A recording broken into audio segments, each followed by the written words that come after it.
Hello everyone.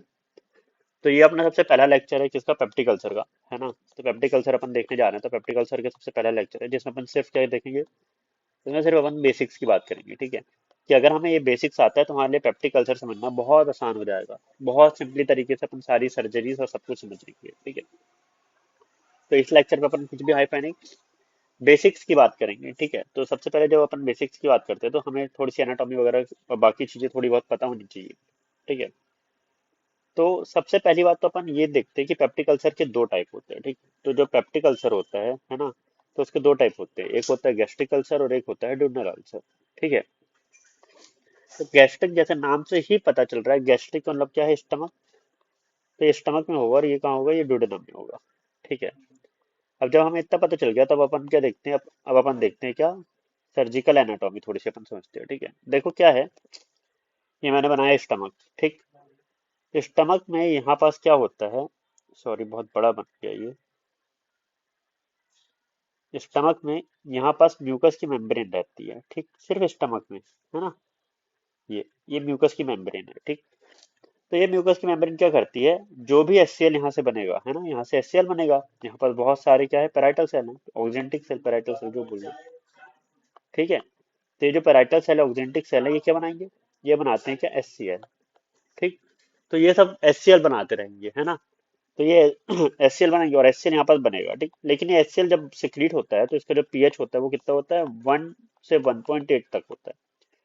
लेकिन जब ये ल्यूमेन में चला जाता है तो जैसे ही ल्यूमेन में आता है तो इसका जो पीएच है वो 2 से 3 हो जाता है। लेकिन इस वक्त तक भी इसका पीएच बहुत कम है, तो ये बहुत ज्यादा एसिडिक, और इतना एसिडिक है कि हमारे स्टमक में छेद करके बाहर आ जाए, है ना, लेकिन पेट से बाहर आ जाए। लेकिन क्या ये पेट से बाहर आता है, पेट से बाहर नहीं आता। तो पेट से बाहर ये क्यों नहीं आता, क्योंकि यहाँ पास क्या है, यहाँ पास है म्यूकस मेम्ब्रेन, ठीक। तो ये जो म्यूकस मेम्ब्रेन है, ये म्यूकस मेम्ब्रेन इसको प्रोटेक्ट करने से बचाती है ठीक है। तो ये जो म्यूकस मेम्ब्रेन है ये बनती किससे है, ये जो म्यूकस मेम्ब्रेन है ये बनती है हमारी प्रोस्टाग्लैंडिन से, बाइकार्बोनेट से, ठीक है। तो ये दो चीजों से ये बनती है। तो जितना ज्यादा बाइकार्बोनेट होगा उतना ज्यादा एल्कलाइन नेचर होगा, और जितना ज्यादा एल्कलाइन नेचर होगा उतना ही ज्यादा क्या होगा, म्यूकस मेम्ब्रेन थिक होगी, ठीक है। तो अगर मैं आपसे पूछूं कि ये बताओ भाई, यहाँ पर एचसीएल बन रहा है, तो एचसीएल बन रहा है तो क्या यहाँ पे छेद करेगा, तो आप बोलोगे नहीं करेगा। क्यों नहीं करेगा, क्योंकि यहाँ पास म्यूकस मेम्ब्रेन है ना। लेकिन मेरे पास अगर मैं ये ड्यूडेनम की बात करूँ तो ड्यूडेनम में यहाँ पास ये जो ड्यूडेनम है, यहाँ पास ऐसा कुछ भी नहीं है, ठीक। तो जो सिर्फ हमारी स्टमक की मेम्ब्रेन है वही बस है केवल एचसीएल से प्रोटेक्शन करने के, ड्यूडेनम की नहीं। तो अगर किसी कारणवश यहाँ से एचसीएल, ये जो एचसीएल है यहाँ से एचसीएल ट्रैवल करके ड्यूडेनम में आ गया, तो यहाँ पास क्या कर देगा, अल्सर क्रिएट कर देगा, क्योंकि यहाँ पास म्यूकस मेम्ब्रेन ही नहीं है। तो अगर आपसे मैं पूछूं कि ड्यूडेनम अल्सर का कारण क्या है, तो आप क्या बोलोगे, एचसीएल प्रोडक्शन। बोलो समझ में आ पा रहा है कि नहीं आ पा रहा, ठीक है और यहाँ पर देखो, अब किसी भी कारण से अगर प्रोस्टाग्लैंडिन कम हो गया या फिर बाइकार्बोनेट कम हो गया, तो यहाँ पास की जो म्यूकस लेयर है, जो म्यूकोसा है, वो क्या हो जाएगी, वो कम हो जाएगी। और अगर म्यूकोसा कम हो गई, है ना, तो म्यूकोसा की क्या हो जाएगी, थिनिंग। अगर म्यूकोसा की थिनिंग हो जाएगी तो प्रोटेक्शन क्या हो जाएगा भाई, प्रोटेक्शन हो जाएगा कम। और अगर प्रोटेक्शन कम हो गया तो यहाँ पास क्या होगा, यहाँ पास हो जाएगा अल्सर, ठीक। तो सबसे पहली बात अगर मैं बोलूं कि कॉज की मैं अगर आपसे बात करता हूँ, तो मुझे बताओ, कॉज की अगर मैं आपसे बात करूं कि गैस्ट्रिक अल्सर का कॉज क्या है, तो आप क्या बोलोगे, डिक्रीज हो गई क्या, म्यूकोसल लाइनिंग, है ना। या फिर आप क्या बोल सकते हो, डिक्रीज हो गया बाइकार्बोनेट लेकिन अगर मैं वहीं पे ड्यूडेनल अल्सर की बात करता हूँ, तो ड्यूडेनल अल्सर में आप क्या बोलोगे कि यहाँ पास भाई एचसीएल का सिक्रीशन ज्यादा हो गया, ठीक है। तो ज्यादा एचसीएल सिक्रीशन होने के कारण क्या होगा, ड्यूडेनल अल्सर होगा। और म्यूकस मेम्ब्रेन की कमी होने के कारण क्या हो जाएगा, हमारा गैस्ट्रिक अल्सर। उसके बाद अपन देखते हैं एच पाइलोरी एसोसिएशन। तो देखो, गैस्ट्रिक अल्सर में जो एच पाइलोरी का एसोसिएशन होता है वो होता है ऑलमोस्ट 70%। लेकिन यहीं पे अगर अपन बात करें ड्यूडेनल अल्सर की तो ये होता है 80%। ये रटने वाली चीज है ना, ठीक। अब अपन बात करते हैं साइट की, ठीक। तो अभी वाले डायग्राम पर अपन वापस आते हैं, है ना। इस डायग्राम को देखो, अब देखो यहाँ पास से एचसीएल बना, ठीक। तो एचसीएल बनेगा तो एचसीएल जाएगा तो सबसे पहले कहाँ जाएगा, अगर एचसीएल बनेगा तो सबसे पहले जाएगा कहाँ, वो जाएगा ड्यूडेनम के फर्स्ट पार्ट में। ठीक है, तो अगर वो ड्यूडेनम के फर्स्ट पार्ट में एचसीएल सबसे पहले जा रहा है तो सबसे पहले जो अल्सर की जो साइट होगी वो कौन सी होगी? First part of duodenum. बोलो क्लियर? अब लेकिन यहीं पे अगर हम इसकी बात करें, हमारे स्टमक की, तो स्टमक में क्या होता है? स्टमक के देखो, ये जो मैंने बना रखा है, ये चोच सा जो निकला हुआ है, ये है इंसिसूरा। इंसिसूरा, है ना? बहुत सारे लोग नहीं जानते कि क्या होता है ये। ठीक है, तो इंसिसूरा एक नॉच होती है जो कि लेसर कर्वेचर पर होती है ना? ये बताती है कि भाई यहाँ तक ही एचसीएल हमारी बॉडी में बनेगा, हमारे स्टमक में बनेगा, और बाकी कहीं नहीं बनेगा। ठीक है, तो और ये बाकी चीजों के लिए भी होती है, ये हमारे वेगस के लिए भी इम्पोर्टेंट है कि अपन वेगस से देखते हैं कि क्रो फुट कहाँ तक है, कहाँ तक है, कहाँ तक नहीं है ना? तो ये उसके भी एंड मार्क होती है। ठीक है, या फिर कहाँ से स्टार्ट हो रही है। तो वो तो सेकेंडरी चीज है। यहाँ पास तो हमें समझने वाली बात क्या है कि यहाँ तक ही केवल क्या है? पैराइटल सेल है। ठीक है, तो केवल इतने पार्ट में ही एचसीएल का सिक्रीशन होगा। इस पार्ट में जो इसके बाद है वो नहीं होगा, है ना? मतलब पाइलोरिक पार्ट में नहीं होगा एचसीएल का सिक्रीशन, केवल यहाँ होगा। ठीक है, आई होप आपको यहाँ तक की चीजें समझ में आई होगी। सॉरी। तो अब मैं क्या बता रहा था? हाँ, तो अब जनरली क्या होता है, यहाँ की जो म्यूकस लाइनिंग है ना, इस एरिया की, इंसिसुरा के पास की, तो वो पहले डिक्रीज होती है। जब कभी भी प्रोस्टाग्लैंड या बाइकार्बोनेट डिक्रीज होता है, मेनली बाइकार्बोनेट के जब जब डिक्रीज होता है, तो यहाँ पास की जो लाइनिंग है वो सबसे पहले जाती है। तो इसी कारण यहाँ पास की जो साइट होती है वो क्या होती है? मोस्ट कॉमन साइट होती है फॉर गैस्ट्रिक अल्सर। ठीक है, और duodenum में क्या है? First part of duodenal ulcer. तो अगर मुझे लिखाना होगा साइट में, तो मैं यहाँ पास क्या लिखूंगा? Lesser curvature. ये लेसर कर्वेचर में साहब ये क्या है? हो रही है। ठीक है, और अगर मुझे और स्पेसिफिक लिखूंगा तो मैं क्या लिखूंगा? इंसिसूरा, है ना? के पास, नियर इंसिसूरा या इंसिसूरा नियर, जो भी आप समझ लो। और यहाँ पास अगर लिखना पड़ेगा तो यहाँ पे क्या लिखूंगा? First part of duodenum. ठीक है, ड्यूडेनम में भी फर्स्ट पार्ट देखोगे तो फर्स्ट पार्ट जब आएगा तो एचसीएल कुछ ऐसा आएगा, तो पहले यहाँ से टकराएगा, है ना? तो डिपेंडेंट पार्ट में पहले होता है अल्सर। ठीक है, बाद में उसमें होता है नॉन डिपेंडेंट पार्ट में। ठीक है, तो और लोअर पोर्शन भी आप यहाँ पास कह सकते हो कि लोअर पोर्शन पे पहले होता है। ठीक है। तो फर्स्ट पार्ट में होगा। इसके बाद क्लिनिकल फीचर देखो क्या है। यहाँ पास हो गया अल्सर किसी को, है ना? एक दूसरा डायग्राम अपन बनाते हैं। ये मानो ये स्टमक है, स्टमक के बाद ये ड्यूडेनम चालू हो गया। ठीक है, सी शेप। अब समझो यहाँ पास हुआ किसी को अल्सर, यहाँ हो गया, यहाँ हो गया, कहीं भी हो गया। ठीक, अब वो व्यक्ति क्या करता है? वो व्यक्ति खाना खाता है, तो जैसे ही वो व्यक्ति क्या खाएगा? बोलस फूड खाएगा, है ना? तो यहाँ से पेट में गया, जा करके यहाँ से टकराएगा। तो जैसे ही टकराएगा, तो जैसे ही खाना खाएगा तो उसको क्या होगा? पेन। ठीक, तो ये व्यक्ति को क्या होगा? सबसे पहले एपिगैस्ट्रिक पेन। अब क्योंकि ये खाना खाने के कारण हो रहा है, तो ये खाना नहीं खाएगा तो इसको फिर क्या हो जाएगा? इसमें हमेशा ये क्या रहेगा? हंगर, भूखा रहेगा, लेकिन ये खाना नहीं खाएगा, फूड अवॉइड करेगा, क्योंकि जैसे ही खाना खाता है वैसे इसको क्या होने लग जाता है? पेन होने लग जाता है। तो ये व्यक्ति कैसा होगा? हमेशा लिथार्जी रहेगा। ठीक है, और कैसा रहेगा? डल रहेगा, और कैसा रहेगा? स्किनी रहेगा। ठीक, लेकिन वहीं पे अगर किसी को ड्यूडेनल अल्सर है, ठीक है, अगर किसी को ड्यूडेनल अल्सर है तो ड्यूडेनल अल्सर यहाँ पे है। तो ड्यूडेनल अल्सर कब हो रहा? ड्यूडेनल अल्सर तब हो रहा है जब यहाँ से एचसीएल आ रहा है, और एचसीएल आता है और उसको अल्सर करा देता है। ठीक, अब जब जब उसकी में भूख लगेगी, है ना, जब जब भूख लगेगी तब तब एचसीएल का सिक्रीशन होगा। लेकिन फूड तो है ही नहीं ना, और फूड नहीं है तो यहाँ पर पाइलोरिक इंस्पिरेटर है, तो पाइलोरिक इंस्पिरेटर से थोड़ा थोड़ा एचसीएल जाता रहेगा, है ना? तो ये इसको जब भूख लगेगी तब एचसीएल का सिक्रीशन होगा, क्योंकि हमें पता है कि सलाइवेशन और एचसीएल सिक्रीशन तब तब होते हैं जब अपन फूड के बारे में सोचते हैं, है ना? स्मेल उसको सूंघते हैं, सोचते हैं, ठीक है, या फिर उसको खाते हैं, तब हमारे अंदर होता है। ठीक है, तो ये व्यक्ति को क्या होगा कि वो जैसे इसके बारे में सोचेगा, थिंक करेगा, तो जैसे फूड के बारे में थिंक करेगा तो उसके अंदर क्या होगा? सलाइवा होगा। और ये थिंक कब करेगा? जब इसके खाने की टाइमिंग होगी, कि ये मान लो 2 बजे खाना खाता है, तो 2 बजे ये सोच रहा है खाने के बारे में, तो सेल का सिक्रीशन हुआ, तो थोड़ा थोड़ा सेल जाएगा और जा करके यहाँ पास क्या करा देगा? अल्सर को इरिटेट कराएगा, और जैसे इरिटेट कराएगा तो इसको पेन होने लगेगा, है ना। तो ऐसे पेन को क्या कहते हैं, हंगर पेन कहते हैं। ठीक। तो इस पेन को क्या कहते हैं, इस पेन को कहते हैं हंगर पेन। जैसे आप भूख लग रही है, दर्द हो रहा, ठीक है। लेकिन जैसे ये फूड लेगा, तो जैसे फूड आया तो फूड इसके कहाँ आ गया, स्टमक में आ गया, ठीक है। तो ये मैं हरे से फूड बना रहा हूँ। तो ये फूड जैसे इसके स्टमक में आया, तो ये जो एचसीएल जो आ रहा था थोड़ा मोड़ा, अब वो एचसीएल नहीं आएगा, क्योंकि वो एचसीएल इसके साथ मिक्सअप हो गया, है ना। तो नहीं आएगा, तो ये जो फूड में एचसीएल जो है, तो ये क्या करेगा, फूड फूड इस एचसीएल को आने से रोकेगा। तो फूड किसका काम कर रहा है, प्रिवेंट कर रहा है एचसीएल को आने से। ठीक। तो जब जब ये व्यक्ति खाना खाएगा, तब तब इसको पेन से क्या मिलेगा, रिलीफ मिलेगा। ठीक है ना। तो ऐसा व्यक्ति क्या होगा, ऐसा व्यक्ति होगा ओबेस। तो ये व्यक्ति कैसा होगा, ओबेस होगा। तो समझ में आ रहा है ना सिम्टम्स। तो अगर मुझे यहाँ लिखना पड़ेगा क्लिनिकल फीचर में, तो मैं यहाँ पास क्या लिखूंगा, एपिगैस्ट्रिक पेन, है ना, कि पेन हो रहा है उसको एपिगैस्ट्रिक में। ठीक है। उसके बाद और क्या, इस पे लिख सकते हैं, इस पे अपन लिख सकते हैं एपिगैस्ट्रिक पेन के साथ यहाँ पास और क्या हो रहा है, वोमिटिंग, है ना। वो खाना खाएगा, इरिटेशन होगा, वोमिटिंग होगी। ठीक है।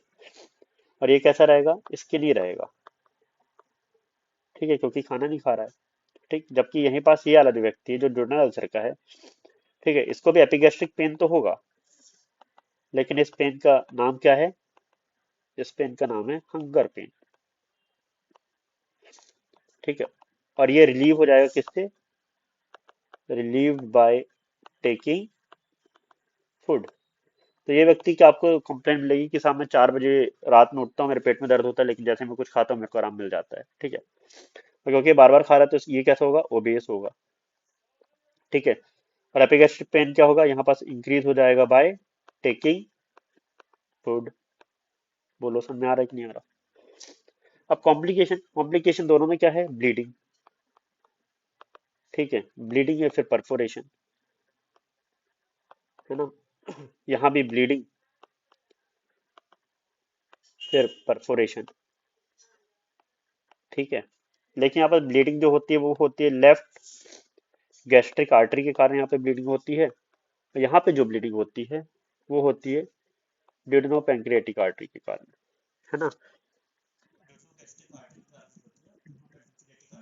यहाँ पे ब्लीडिंग देखने को मिलती है। ठीक है।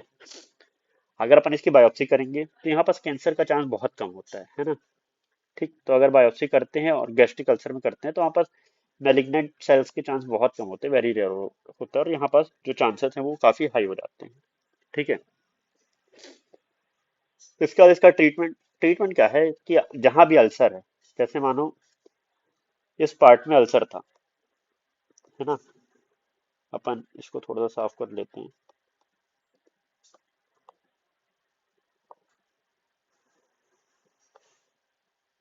है ना। मानो यहाँ पे अल्सर था, तो अपन क्या करते हैं, इस पूरे को काट करके हटा देते हैं, that is said to be gastrotomy, है ना। और अगर केवल अपन इंट्रम हटा रहे हैं तो उसको इंट्रोटॉमी कहते हैं। इंट्रोटॉमी थोड़ा सा ज्यादा अगर अपन उसको हटा लेते हैं, किसको, स्टमक को, तो अपन उसको गैस्ट्रोटॉमी कह देते हैं। ठीक। तो ज्यादा कोई डिफरेंस नहीं है। इसके बाद अपन आते हैं किसमें, यहाँ पे नीचे, अगर ड्यूडेनम में हो रहा है तो अपन क्या करेंगे, एचसीएल का सिक्रीशन हटा दो, है ना। क्योंकि ड्यूडेनल का कारण क्या था, ड्यूडेनल का कारण था कि साहब एचसीएल ज्यादा सिक्रीट हो रहा है, तो एचसीएल के कारण हो रहा है, तो अपन क्या करते हैं, एचसीएल को ही बनना बंद कर देते हैं, तो ड्यूडेनल अल्सर हील हो जाएगा। तो एचसीएल का बनना कैसे कम होगा, यहाँ पास जो नर्व सप्लाई है जो करती है वो क्या होती है, पैरासिम्पथेटिक, है ना। तो ये जो पैरासिम्पथेटिक सप्लाई है, अगर मैं इसी को रोक दूं, तो स्टमक में कि पैराइटल सेल के पास सिग्नल ही नहीं जाएगा, तो एचसीएल ही नहीं बनेगा, और एचसीएल नहीं बनेगी तो ड्यूडेनल अल्सर हील हो जाएगा। ठीक है। तो यहाँ पास क्या करते हैं कि पैरासिम्पथेटिक सप्लाई जो होती है वो क्या होती है, वेगस, तो अपन यहाँ पे क्या कर देते हैं, यहाँ पे अपन करते हैं वेगोटॉमी। ठीक है। तो यहाँ पास ट्रीटमेंट ऑफ चॉइस क्या है, वेगोटॉमी। अब जब वेगोटॉमी कर दोगे तो स्टमक की पेरिस्टाल्सिस भी चली जाएगी, तो यहाँ पास हमें क्या लगाना पड़ेगा, ड्रेनेज भी लगाना पड़ेगा। ठीक है। तो वेगोटॉमी प्लस ड्रेनेज इसका ट्रीटमेंट है। ठीक। होप आपको इतना भी समझ में आया होगा। अब अपन आते हैं कहाँ, अब अपन आते हैं ब्लड सप्लाई में। ठीक है। तो एक बात समझो, ब्लड सप्लाई देखने से पहले मैं एक डायग्राम से आपको समझाता हूँ, फिर अपन वाले डायग्राम पर आते हैं। इसको पहले अपन मिटा लेते हैं।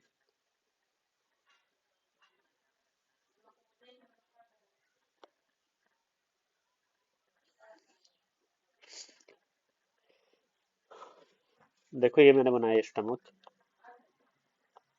थोड़ा सा कलर इसका चेंज कर लेते हैं ना। ठीक, तो ये स्टमक बनाया, समझ लो अभी ये स्टमक है। ठीक है। यहाँ पास ये है स्प्लीन। ठीक। ये है लीवर। ठीक है। यहाँ पास है अयोटा। अयोटा अपनी एक ब्रांच देती है। ठीक है, जिसको अपन क्या कहते हैं, जिसको कहते हैं सिलेक्टन। ठीक। तो मैं ऐसे ना बना करके मैं इसको मिटा रहा हूँ। ठीक है, अयोटा को। और मैं बोल रहा हूँ ये है सिलेक्टन। ठीक।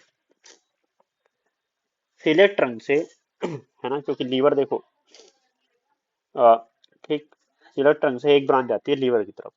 क्योंकि ये ब्रांच लीवर के पास जा रही है और लीवर को हिपैटिक कहते हैं, तो इसको अपन क्या कहते देते हैं, हिपैटिक आर्टरी। एक ब्रांच जाती है स्प्लीन के पास, तो और अपन इसको क्या कह देते हैं, स्प्लीनिक आर्टरी। ठीक है। एक ब्रांच जो होती है वो लेसर कर्वेचर से होते हुए ऊपर की तरफ जाती है, उसको अपन क्या कहते हैं, उसको कहते हैं लेफ्ट गैस्ट्रिक आर्टरी। ठीक है। This is left gastric artery, है ना। ठीक, तो अगर आप अभी ये अलग डायग्राम देखो तो आपको थोड़ा सा समझ में आएगा कि ये क्या है हमारा। ये है हमारी सिलेक्ट ट्रंक। सिलेक्ट ट्रंक से ये जो ब्रांच चली गई लीवर के पास, ये क्या है, हिपैटिक आर्टरी। क्योंकि ये एक ही है तो इसको कॉमन हिपैटिक आर्टरी कहते हैं। और यहाँ पास ये चलेगी, ये क्या है हमारी, ये हमारी स्प्लीनिक आर्टरी। ठीक है, थोड़ा सा मैंने डायग्राम को ओरिएंटेशन गलत बना दिया वहां पे, ये थोड़ा नीचे की तरफ जाते हैं, मैंने ब्रांच ऊपर की तरफ दिखाते हैं। ठीक है ना। ठीक, अब आप देखो, ये जो हमारी है हिपैटिक आर्टरी, इसी से एक आर्टरी निकलती है जिसको अपन कहते हैं राइट गैस्ट्रिक आर्टरी। ठीक है, राइट गैस्ट्रिक आर्टरी। और ये जो राइट गैस्ट्रिक आर्टरी है, ठीक, ये ब्रांच देती है किसको, ये ब्रांच देती है हमारी गैस्ट्रो पेंक्रिएट सॉरी पेंक्रिएटो ड्यूटेनल आर्टरी को ब्रांच देती है। और राइट गैस्ट्रो एपिप्लोइक आर्टरी को ब्रांच देती है। एक्चुअली क्या है, यहाँ पास ये ऐसा ही यहाँ पास पेंक्रियास है ना ड्यूडेनम के पास पीछे। ठीक है, तो ड्यूडेनम के पीछे है, तो ड्यूडेनम के पीछे है तो ये क्या है, पेंक्रिएटो, यहाँ पास पेंक्रियास अभी बनाया है, वो पेंक्रियास, और ये ड्यूडेनम है तो पेंक्रिएटो ड्यूडेनल आर्टरी, है ना। क्योंकि ऊपर है तो सुपीरियर पेंक्रिएटो ड्यूडेनल आर्टरी, नीचे से है तो इंफीरियर आ जाएगी। ठीक है, इंफीरियर पेंक्रिएटो ड्यूडेनल आर्टरी। ठीक है, superior pancreaticoduodenal artery right gastric artery की ब्रांच है, right gastric artery comma hepatic, और कोमा हेपेटिक किसकी ब्रांच है, अयोटा की। इंफीरियर पेंक्रियाटोडोनल आर्टरी किसकी ब्रांच है, इंफीरियर पेंक्रियाटोडोनल आर्टरी हमारी सुपीरियर मेसेंट्रिक आर्टरी की ब्रांच है। ठीक। उसके बाद क्या है, यहाँ जो स्प्लीन है, स्प्लीनिक आर्टरी, जो स्प्लीन पे गई स्प्लीनिक आर्टरी देती है लेफ्ट गैस्ट्रिक एपिप्लोइक आर्टरी को। और यहाँ से जो राइट गैस्ट्रिक आर्टरी उससे आती है हमारी एक और एपिप्लोइड ब्रांच, जो कि है राइट गैस्ट्रो एपिप्लोइड, और ये दे देती है शॉर्ट गैस्ट्रिक आर्टरी को। तो बेसिकली मैं क्या बोलना चाह रहा हूँ, अगर कंफ्यूज हो रहे हो तो इतना तो कंफ्यूज, इतना तो समझ में आ गया होगा आपको, है ना। अब यहाँ पास से देखो ऐसा, ये बना दिया मैंने क्या, लेफ्ट गैस्ट्रिक आर्टरी। ठीक। हिपैटिक आर्टरी या कॉमन हिपैटिक आर्टरी की एक ब्रांच आई जो इसके पीछे से जाती है डुडनम के, है ना। इसको अपन क्या कहते हैं, राइट गैस्ट्रिक आर्टरी। अब ये राइट गैस्ट्रिक आर्टरी की एक जो ब्रांच है, ठीक है, जो डुडनम के यहाँ पर सप्लाई करती है, उसको क्या कहते हैं अपन, सुपीरियर। क्योंकि यहाँ पास से क्या गया है, यहाँ पास से हमारी पेंक्रियाज भी गई हुई है, ऐसा कुछ। ठीक, तो अपन इसको क्या नाम दे देते हैं, अपन इसको नाम दे देते हैं सुपीरियर, क्योंकि ऊपर है पेंक्रिएटो ड्यूडेनल आर्टरी। ठीक है। अब inferior mesenteric superior mesenteric artery की ब्रांच आती है क्या, इंफीरियर पेंक्रिएटो ड्यूडेनल आर्टरी। अब ये जो स्प्लेनिक आर्टरी है, स्प्लेनिक आर्टरी जो है वो थोड़ा नीचे से जाती है कुछ ऐसे, बहुत ऊपर से हमने बना दिया उसको, ऐसे नीचे से जाती है ना।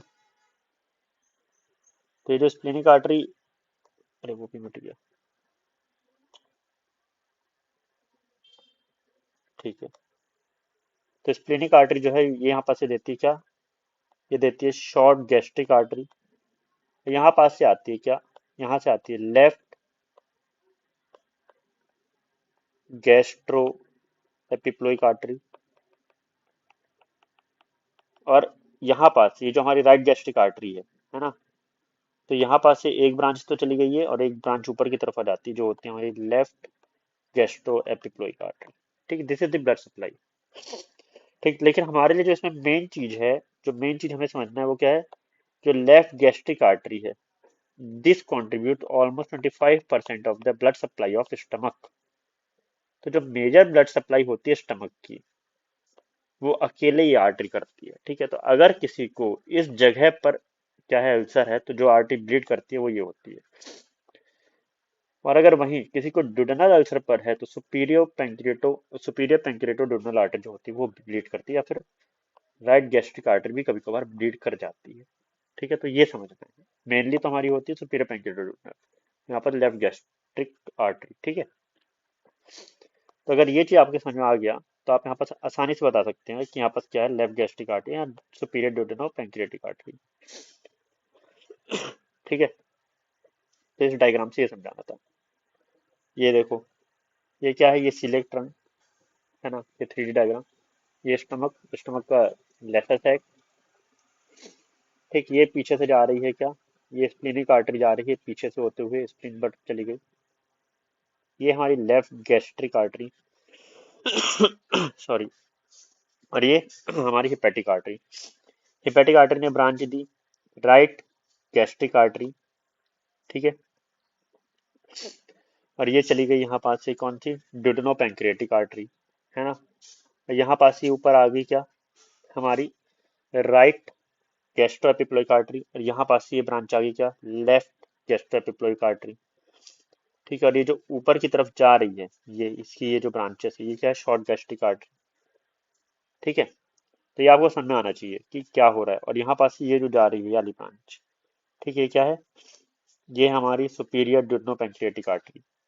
ठीक है, नीचे से आकर के एनास्टोमोसिस वो कर लेगी इंफीरियर ड्यूडेनो एपिगैस्ट्रिक आर्टरी के साथ, जो कि ब्रांच है हमारी सुपीरियर मेजेंट्रिक आर्टरी की। ठीक है, तो ये डायग्राम अगर आपको समझ में आ गया तो आप बहुत आसानी से कर लोगे। ये देखो, ये एक और डायग्राम देखो, ये सिलेक्ट रंग, यहाँ पास से कॉमन हेपेटिक चली गई, यहाँ पास से लेफ्ट गैस्ट्रिक आ गई। ठीक है, फिर यहाँ पास से राइट गैस्ट्रिक आ गई, दोनों एनास्टोमोसिस कर लिए यहाँ पे, है ना। गैस्ट्रोड्यूडनल आ गई, यहाँ पास से राइट गैस्ट्रिक एपिप्लोइक आर्टरी आ गई, यहाँ पास से लेफ्ट गैस्ट्रोमेंटम, ये हमारी कौन सी ब्रांच है, स्प्लेनिक आर्टरी की ब्रांच है। ये शॉर्ट गैस्ट्रिक आर्टरी आ गई, है ना। और ये सुपीरियर पेंक्रियाटोड्यूडनल आर्टरी आ गई, यहाँ पास से पेंक्रियास कुछ ऐसा है ये। ठीक है, तो ये आपको समझ में आएगा तभी आप कर पाओगे, है ना, कि कहाँ से क्या ब्लीड हो रहा है, क्यों ब्लीड हो रहा है। अब एक्चुअली क्या होता है, अल्सर का क्लासिफिकेशन होता है। ठीक, कि अल्सर किस जगह पर है। तो मेनली अल्सर 4 जगह पर हो सकता है। ठीक, सबसे पहली जो मोस्ट कॉमन साइट होती है वो होती है इंसिसुरा, तो इसको मैंने बोल दिया 1। ठीक, जो सेकंड होता है यहाँ पास क्या है, पाइलोरस, तो यहाँ पे होता है सेकंड।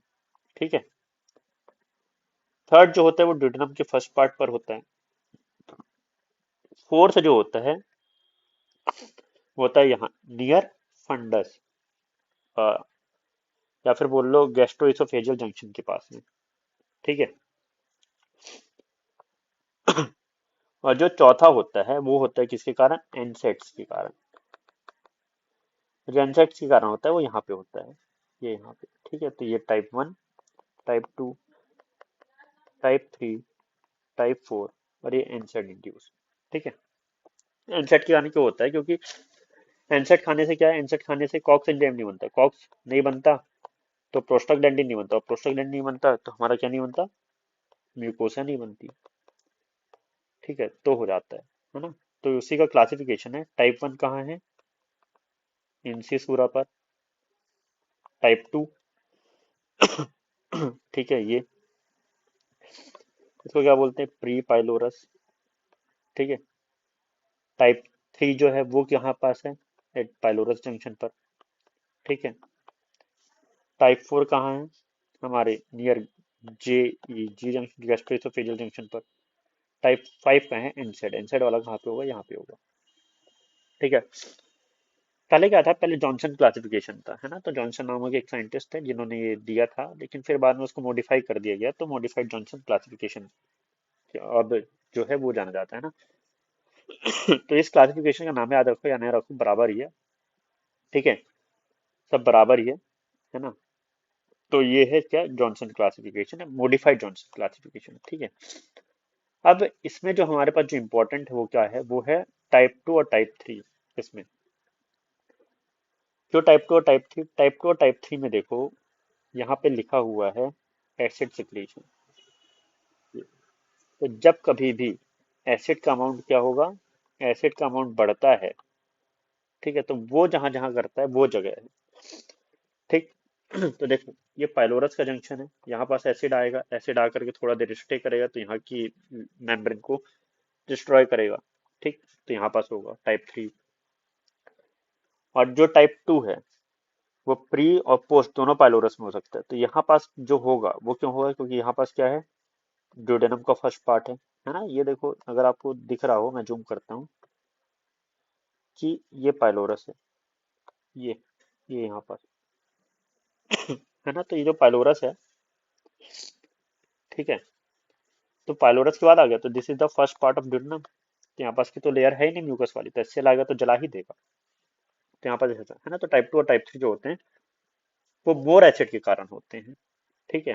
जबकि टाइप 1 और टाइप 4 जो होते हैं वो म्यूकस मेम्ब्रेन की कमी के कारण होते हैं, और टाइप 5 जो होता है वो एनसेड के कारण होता है। और टाइप 4 में आपको सबसे ज्यादा ब्लीडिंग देखने मिलेगी, क्योंकि यहाँ पर शायद पूरी यहाँ पर से एक आर्टरी थी, जो थी क्या, लेफ्ट गैस्ट्रिक आर्टरी, है ना, जो कि मेजर आर्टरी है स्टमक की। ठीक है। तो यहाँ पर आपको ब्लीडिंग देखने को मिलती है।